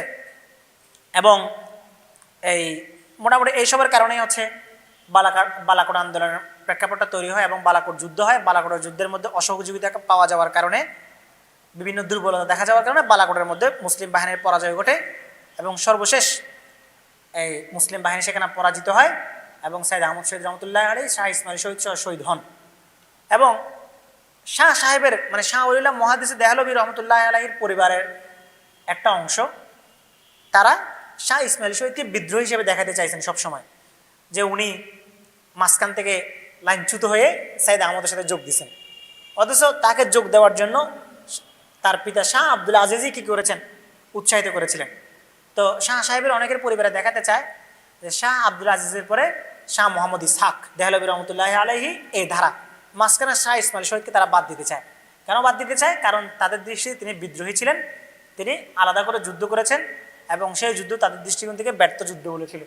অথচ আজ পর্যন্ত উপমহাদেশে যে শিরক বিদআত বিরোধী মানসিক চিন্তা চেতনা, দেওবন্দের প্রেক্ষাপট এবং এই ইলমি মানহাজ তৈরি, এগুলোর পিছনে একটা বড়সড় ভূমিকা ছিল বালাকোট এবং তার পরবর্তী প্রভাব। আমরা আজকে সারাদিনের সেশনে দুই একটা জিনিস আমরা পরিষ্কারভাবে বুঝতে পেরেছি যে এই উপমহাদেশের ইসলাম, উপমহাদেশের ইসলামী আন্দোলন, তাজদীদ, সংস্কার, এগুলো একের পর এক ধারাবাহিকভাবে হয়েছে।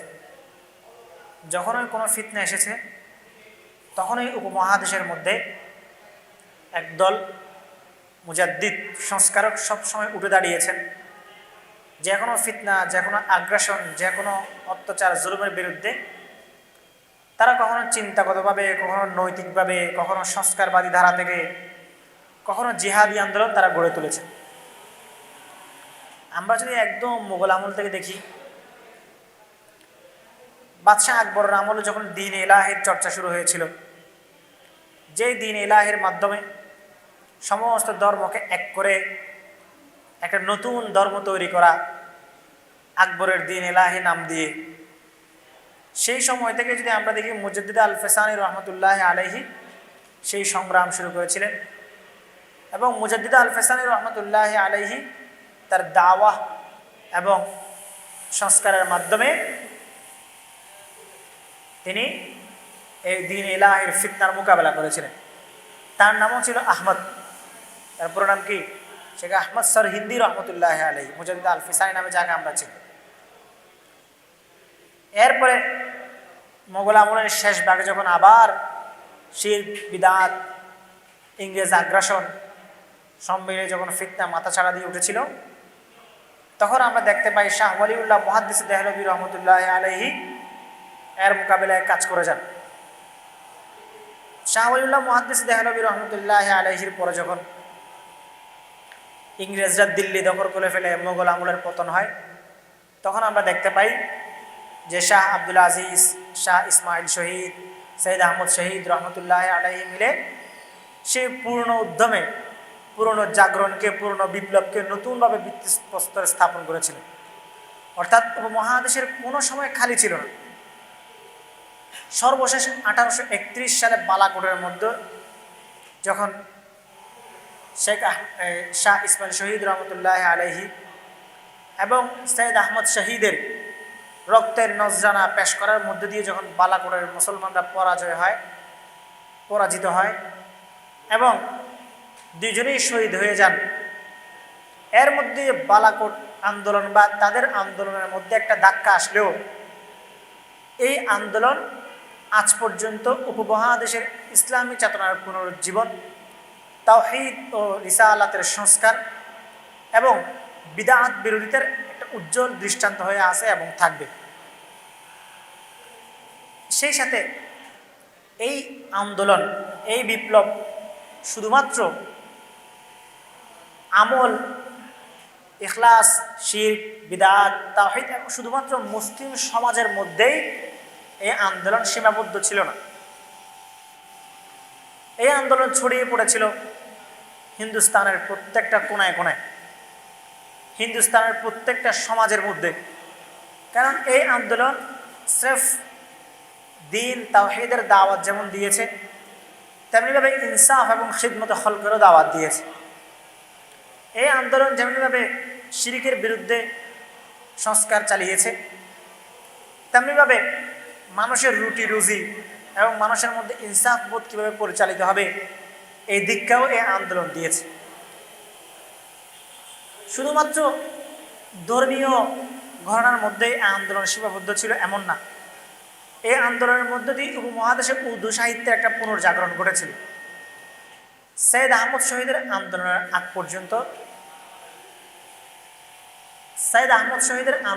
আগ পর্যন্ত উপমহাদেশের যে সাহিত্যের চর্চা ছিল, এই সাহিত্য ছিল ফার্সি ভাষা কেন্দ্রিক এবং দুর্বোধ্য উর্দু ভাষা কেন্দ্রিক, রেখা কেন্দ্রিক।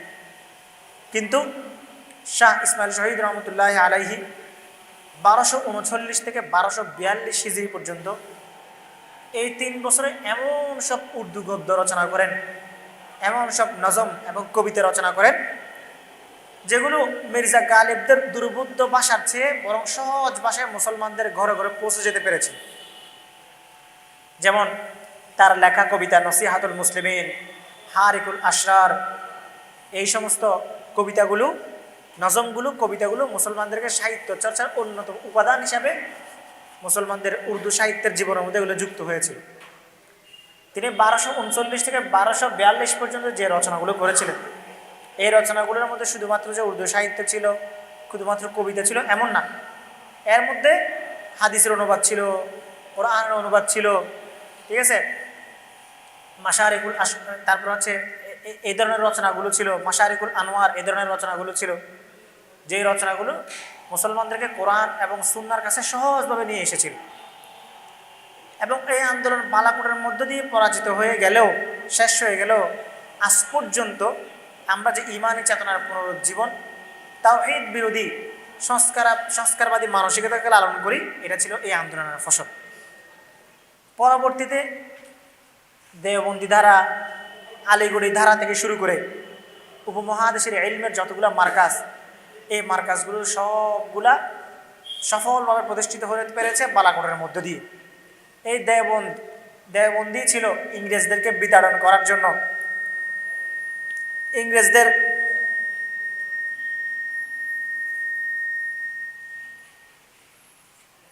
ইংরেজদেরকে প্রতিহত করার জন্য যে মৌলিক উপাদানের দরকার ছিল, এই মৌলিক উপাদানগুলো বালাকোট আন্দোলন থেকেই আসে।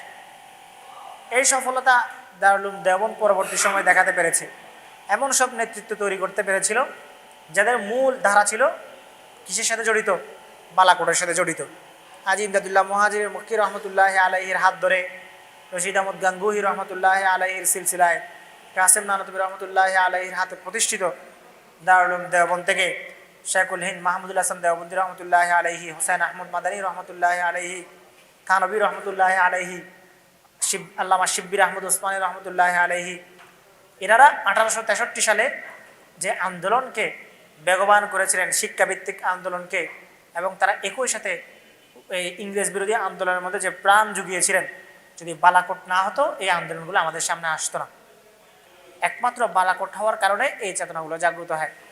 এবং শুধুমাত্র এই বালাকোট আন্দোলনের সুফলটা ভারতের মধ্যেই বা সাহারানপুর, দেওবন্দ বা এই বালাকোট বা পেশোয়ার এই কেন্দ্রিক ছিল না। এই আন্দোলনের হাওয়া আমরা বাংলা ভূখণ্ডেও পেয়েছি। আমরা দেখি পশ্চিমবঙ্গের মধ্যে বারাসাতের নারকেলবাড়িয়াতে মীর নিসার আলীকে দেখি, যিনি বাঁশের কেল্লা দিয়ে ইংরেজদেরকে প্রতিহত করেছিলেন।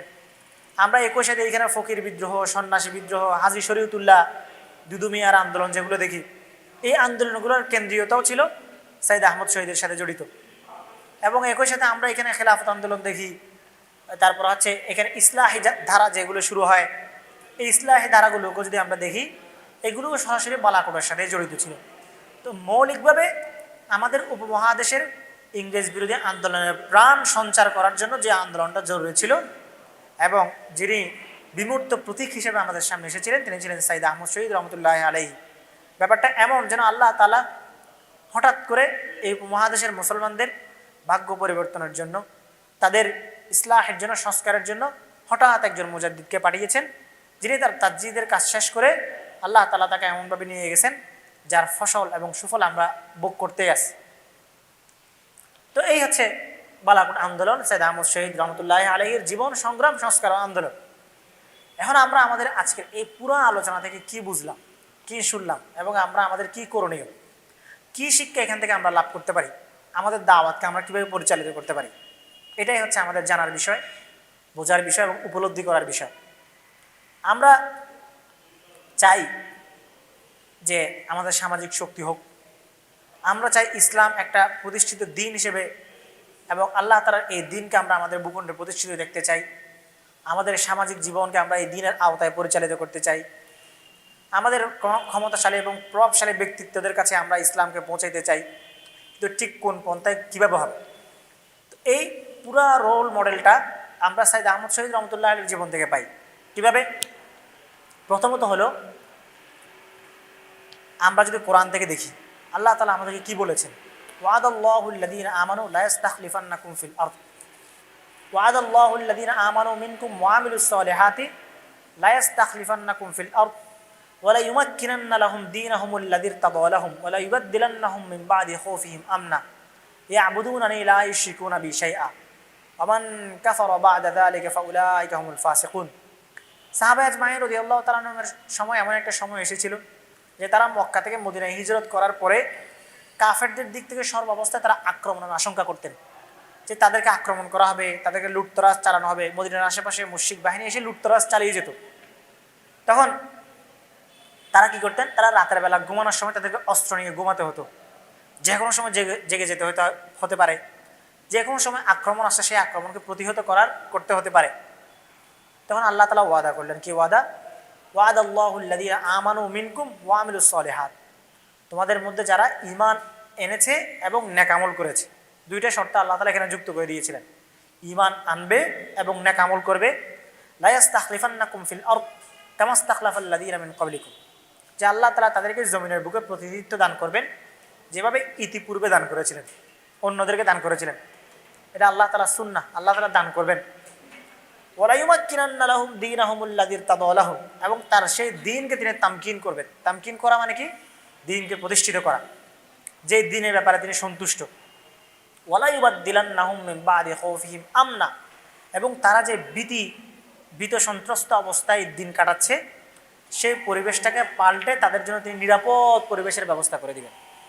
সাহাবা আজমাইন রাদিয়াল্লাহু তাআলা আনহুমের জন্য আল্লাহ তাআলা নিরাপদ পরিবেশের ব্যবস্থা করার ওয়াদা করেছিলেন। শর্ত কি? ইয়া'বুদুনানি লা ইউশরিকুনা বি শাইআ, তারা আমার ইবাদত করবে এবং আর কোনো কিছুর সাথে শরীক করবে না। ওয়া মান কাফারা বা'দা যালিকা ফাউলাইকা হুমুল ফাসিকুন, এরপরে যদি কেউ কুফরি করে, অস্বীকার করে, তাহলে তাদেরকে আল্লাহ তাআলা ফাসিক বলেছেন। তাহলে পুরা আন্দোলনের রূপরেখাটাকে আল্লাহ তাআলা এক আয়াতের মধ্যে আমাদের জন্য মূলনীতি হিসেবে দিয়ে দিয়েছেন। এক নম্বর শর্ত, ঈমান লাগবে, ঈমানের সেই জজবা লাগবে, ঈমানের সেই শক্তি লাগবে। 2 নম্বর শর্ত, আধ্যাত্মিকতা হতে হবে, আধ্যাত্মিকতা পূর্ণ ঈমান হতে হবে। আধ্যাত্মিকতা বিপর্জিত কোনো দাওয়া, কোনো আন্দোলন সফল হয় না। সাইয়েদ আহমদ শহীদ রহমতুল্লাহ আলাইহির প্রাথমিক জীবনটা পুরোপুরি আধ্যাত্মিকতায় পরিপূর্ণ ছিল। সে আধ্যাত্মিকতার সবকটাকে তিনি তার পরবর্তী জীবন জুড়ে তিনি কী করেছিলেন, জারি রেখেছিলেন, এবং তার পুরো বাহিনীটাকে তিনি সে আধ্যাত্মিকতার উপরে তুলেছিলেন। শেষে কি বলছে যে ইস্তেখলাফের পরে আল্লাহ তাআলা জমিনের বুকে প্রতিনিধিত্ব দেওয়ার পরে, দিনকে তামকিন করে দেওয়ার পরে কি করতে হবে, ইয়া আবুদুনানি লা ইউশরিকুনা বি শাইআ। 1 নম্বর আল্লাহ তাআলার ইবাদত, আল্লাহ তাআলার বন্দেগী। সে বন্দেগী কোন দিক থেকে? শাসনের দিক থেকে বন্দেগী, আল্লাহ তাআলার হুদুদের দিক থেকে, আল্লাহ তাআলার সীমারেখার দিক থেকে বন্দেগী, এবং আল্লাহ তাআলার নিয়ম কানুনের দিক থেকে বন্দেগী। সর্বাবস্থায় মুআমালাত, মুআশারাত, ইবাদাত সব দিক থেকে আল্লাহ তাআলার বন্দেগী করতে হবে। 2 নম্বরে লা ইউশরিকুনা বি শাইআ, শিরক করা যাবে না। যখন ইস্তিখলাফের পরে, তামকিনের পরে এই 2 শর্ত পাওয়া যাবে না, আল্লাহ তাআলার পরিপূর্ণ বন্দেগী এবং শিরক বিরোধিতা, এই 2 জিনিস পাওয়া যাবে না, তখন সেই প্রতিনিধিত্ব এবং তামকিন স্থায়ী হবে না। সাইয়েদ আহমদ শহীদ রহমতুল্লাহ আলাইহি পরবর্তীতে কী হয়েছিলেন, বিফল মনোরথে ফিরে গেছিলেন। পেশাওয়ার থেকে তিনি আবার কাশ্মীরে চলে গেছিলেন, আমরা আলোচনায় বলেছি। কেন? কারণ তিনি যে চিন্তা চেতনা নিয়ে ইস্তেখলাফ করেছিলেন, তামকিন করেছিলেন, তার অনুসারীদের মধ্যে যে শ্রেণীর উপরে তিনি এটাকে প্রতিষ্ঠিত করতে করেছিলেন, সেই শ্রেণীটা এই 2টা জিনিসের প্রতি পরিপূর্ণ আত্মসমর্পিত ছিল না। তারা পরিপূর্ণভাবে বন্দেগীটাকে করে নাই, এবং তারা শিরক এবং কুসংস্কারাচ্ছন্ন যে রুসুম রেওয়াজের প্রতি তাদের মহাব্বত ছিল, আকর্ষণ ছিল, সেটাকে তারা পরিপূর্ণ পরিত্যাগ করতে পারে নাই, যার কারণে তারা ওই ইস্তিখলাফ এবং তামকিনের হকদার হয়নি। শুধুমাত্র ইস্তিখলাফ এবং তামকিন ব্যাপারটা এমন না যে আপনি চেষ্টা করার পর আল্লাহ তাআলা আপনাকে দান করবে, এরপরে এটা আর কখনোই আপনার কাছ থেকে হাত ছাড়া হবে না, ব্যাপারটা এমন না। এটা আপনার কাছ থেকে হাত ছাড়া হবে যখন আপনি এই ইস্তিখলাফ এবং তামকিনের হকদার হিসেবে আপনি বহাল থাকবেন না। বুঝতে পেরেছেন? এটা শর্ত, এটা আমাদেরকে মনে রাখতে হবে। তাহলে এই জিনিসটা আমরা এখান থেকে পাই যে আমাদেরকে প্রথমে কি করতে হবে, আধ্যাত্মিকতা, ঈমান, আমল সালেহ, শিরক বিরোধিতা এবং আল্লাহ তাআলার প্রতি পরিপূর্ণ আত্মসমর্পণ, এই জিনিসগুলোর মাধ্যমে একটা বিপ্লব গড়ে উঠে আল্লাহ তাআলা তাদেরকে সে দান করে। অন্য আয়াতের মধ্যে আছে আল্লাযীনা ইম্মাক্কান্নাহুম ফিল আরদ আকামুস সালাতা ওয়া আতাউজ যাকাতা ওয়া আমারু বিল মা'রুফি ওয়া নাহাউ আনিল মুনকার ওয়ালিল্লাহি আকিবাতুল উমুর। এরপর আল্লাহ তাআলা বলেছেন আল্লাযীনা ইম্মাক্কান্নাহুম ফিল আরদি আকামুস সালাতা ওয়া আতাউজ যাকাতা ওয়া আমারু বিল মা'রুফি ওয়া নাহাউ আনিল মুনকার ওয়ালিল্লাহি আকিবাতুল উমুর। যাদেরকে আমি জমিনের বুকে প্রতিষ্ঠিত করব, তামকিন করব, তাদের দায়িত্ব কি?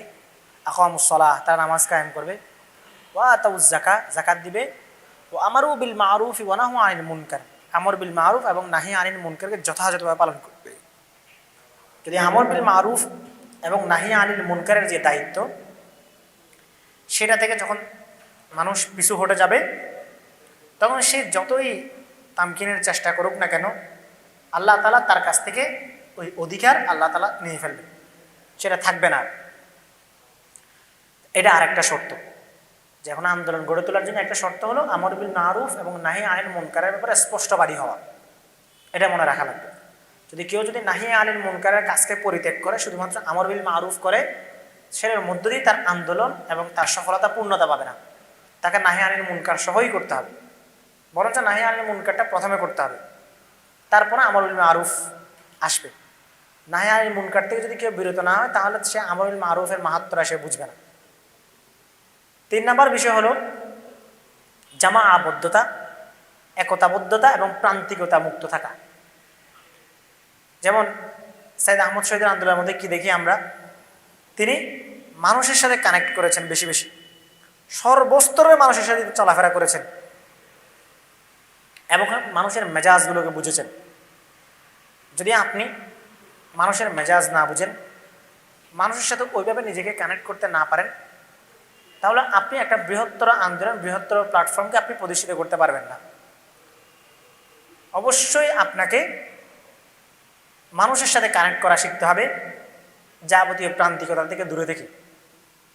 এরপরে কি করতে হবে? এরপর হচ্ছে আনুগত্য। আনুগত্য অনেক বড় গুণাবলী।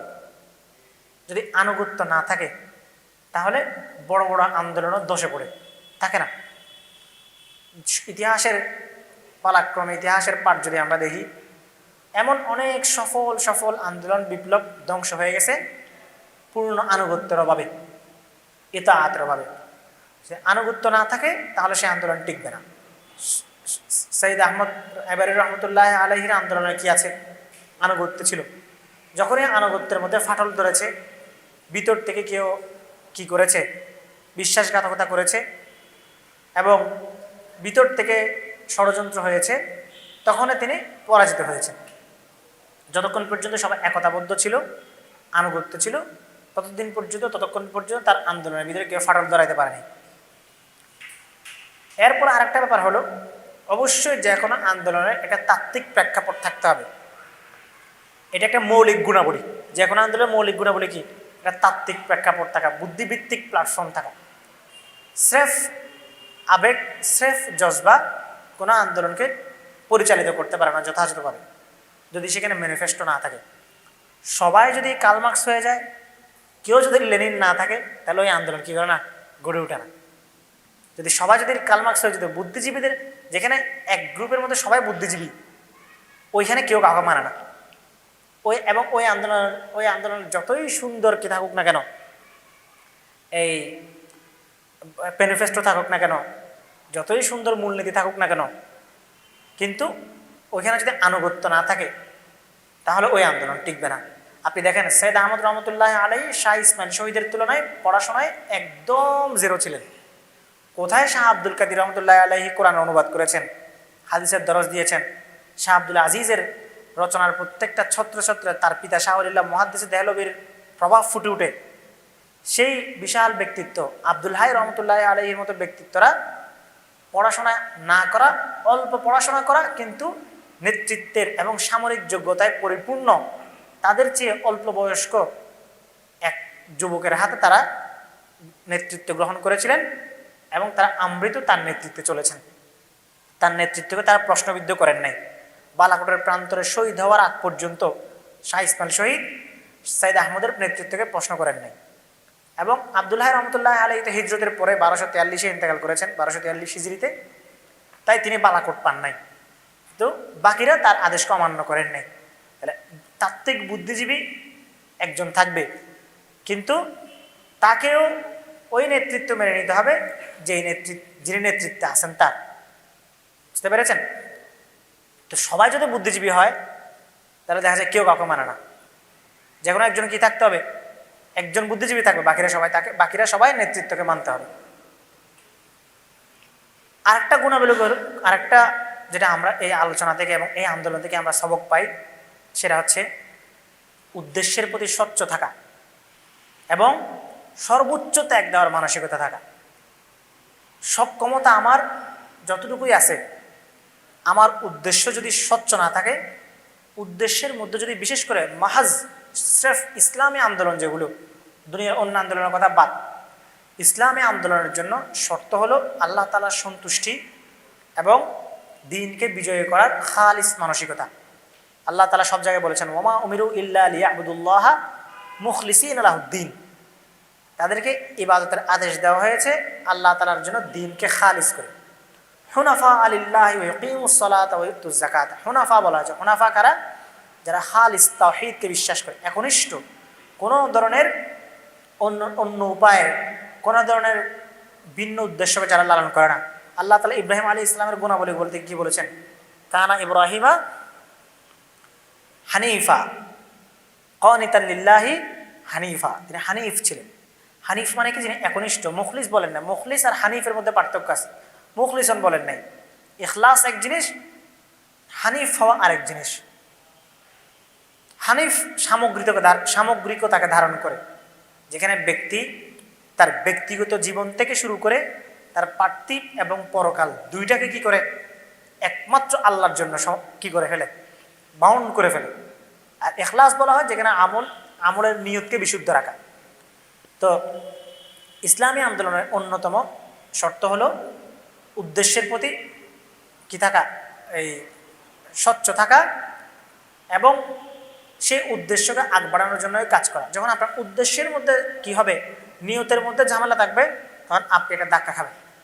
যেটা আমরা যদি এই হুনাইনের যুদ্ধ দেখি, হুনাইনের যুদ্ধের মধ্যে কি হয়েছিল, ওয়ায়াউমা হুনাইনিন ইয আ'জাবাতকুম কাসরাতুকুম ফালাম তুগনি আনকুম মিনাল্লাহি শাইআ ওয়া দাকাত আলাইকুমুল আরদু বিমা রাহুবাত ওয়া যান্নু আল্লা মালজা মিনাল্লাহি ইল্লা ইলাইহি।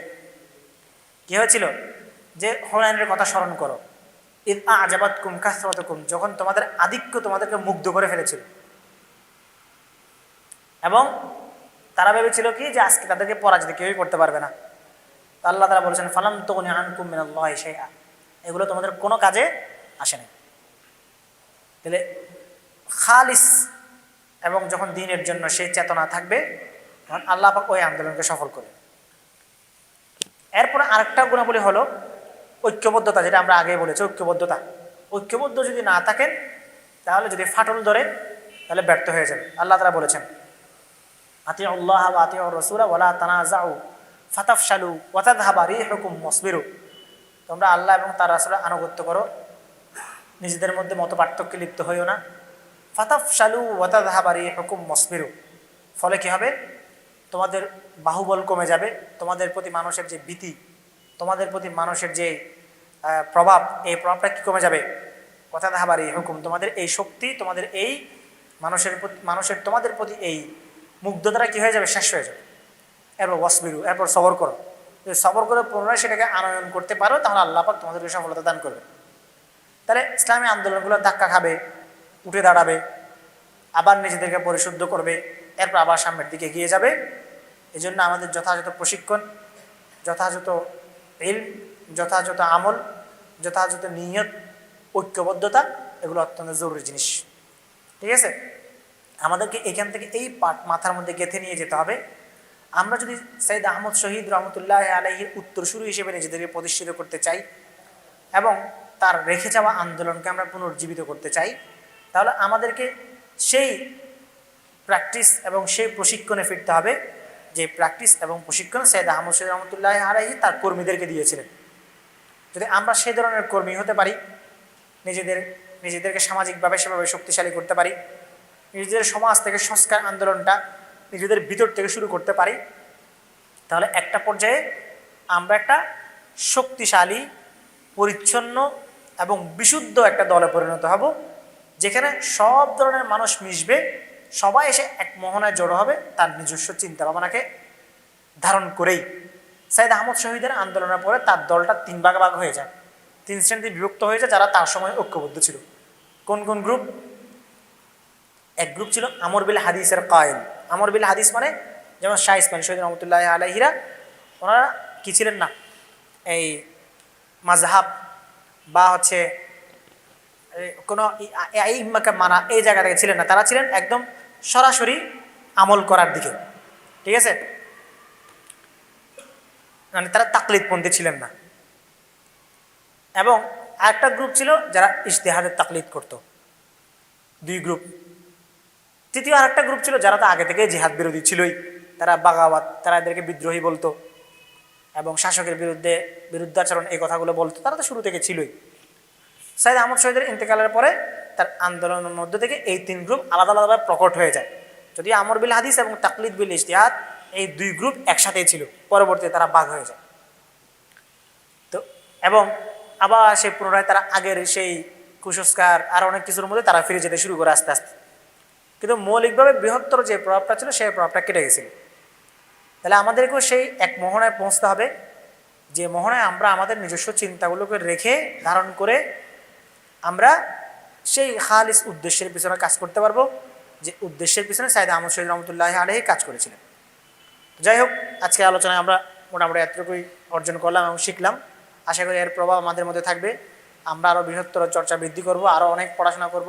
যে ইতিহাসের বইগুলোর সন্ধান দিলাম, যে ইতিহাসের বইগুলো পড়তে বললাম, সেগুলো আমরা পড়ার চেষ্টা করবো ইনশাআল্লাহ। তো আজকে মোটামুটি আমরা আমাদের আলোচনা এবং আমাদের সেশনকে এখানে সমাপ্ত করছি। আল্লাহ তাআলা আমাদেরকে যা কিছু শুনেছি তার উপর আমল করার তৌফিক দান করুক। ওয়া আখিরু দাওয়ানা আলহামদুলিল্লাহি রাব্বিল আলামিন। আসসালামু আলাইকুম ওয়া রাহমাতুল্লাহি ওয়া বারাকাতুহু।